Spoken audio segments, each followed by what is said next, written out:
So just tell me a little bit first, just your name and what you're doing and why you're doing it. Okay, my name is Anita. I'm the president and founder of MIASA, which is the Mental Illness Awareness and Support Association here in Malaysia.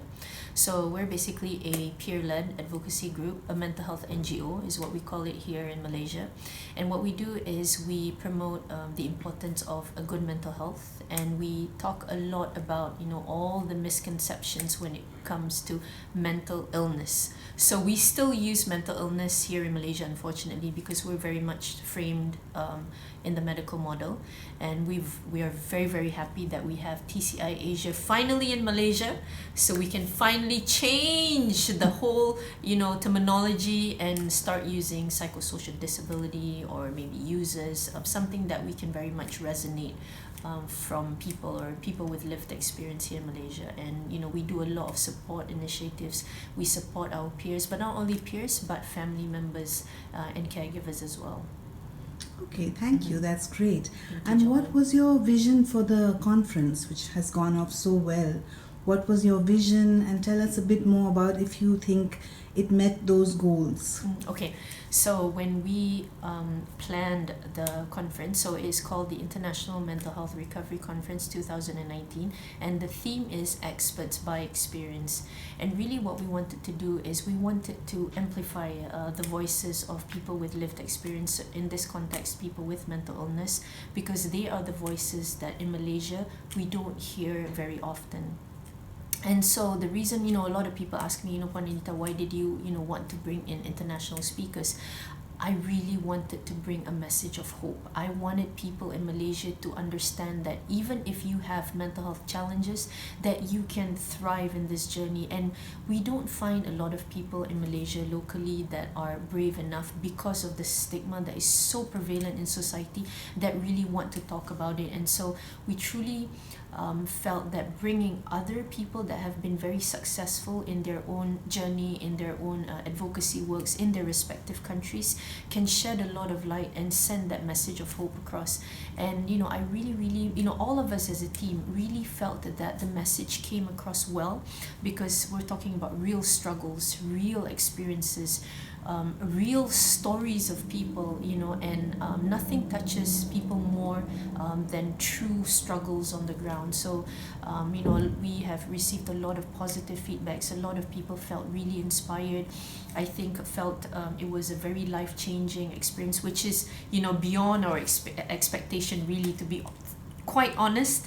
And so I feel that it did really achieve the outcome that we envisioned for this conference. Alhamdulillah. That's wonderful, and more success and more power to you.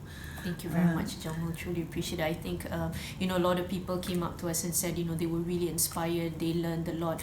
And although we were the organizers supported by TCI Asia Pacific, but we were really inspired as well, even though we kind of knew what was coming and, what we were expecting out of it. But when you put all these people into one platform, it's huge, man. Let me tell you, it was awesome, extraordinary, amazing, inspirational, life-changing. It touched me truthfully to the core, as always. Wonderful. Tell me a little bit more about the actual situation on the ground for people living with psychosocial disability or mental illness here in Malaysia, also in the cities and also in the rural context, maybe both, if you know. Okay. Rural and urban, pretty similar, I would say, but of course in the rural areas services are not as accessible, but on the ground situation is pretty unfortunate, I have to say. And this is why I say, mental health NGOs on the ground, our work is very crucial, because we fill up all those gaps.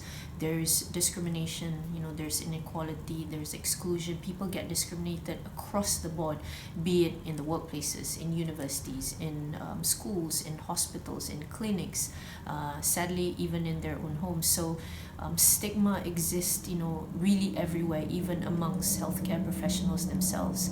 And so there is still a lot of work that needs to be done. And we're very happy that we had a Malaysia stakeholder meeting yesterday, again supported by TCI Asia, that we were able to bring various stakeholders in, and we managed to get commitments from every stakeholder, and also created some resolutions moving forward for the year 2020. So although there is still so much gaps on the ground, I really feel very positive, very hopeful that next year, the year 2020, will be a game changer. I truly believe this, and also my other friends on the ground as well.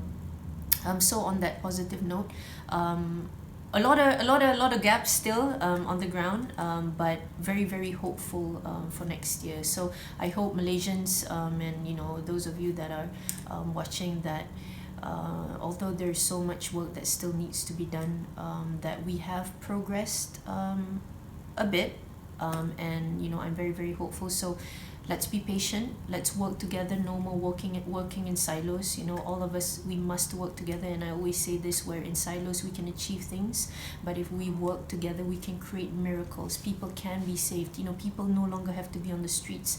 I'm very hopeful of this. No longer have to be incarcerated, and especially be in psychiatric hospitals or mental hospitals, and end up there, which to me is very unfortunate. And we have from day one been championing this, and I'm really hoping that one day this materializes. What is your biggest dream project for the coming year for MIASA? What are the one or two projects that you are most excited about? A lot of people ask me this, and there's so much going on in MIASA right now. We're currently mapping all our projects and plans for next year.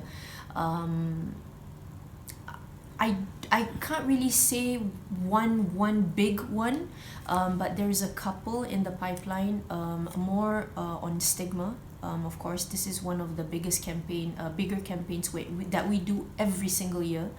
We started with the MIASA Reach Out campaign, where how we fought stigma was creating infographics, different themes every single month, and pushing all this information to the public, making it very simple yet attractive. So stigma is always one of the bigger campaigns that we do every single year.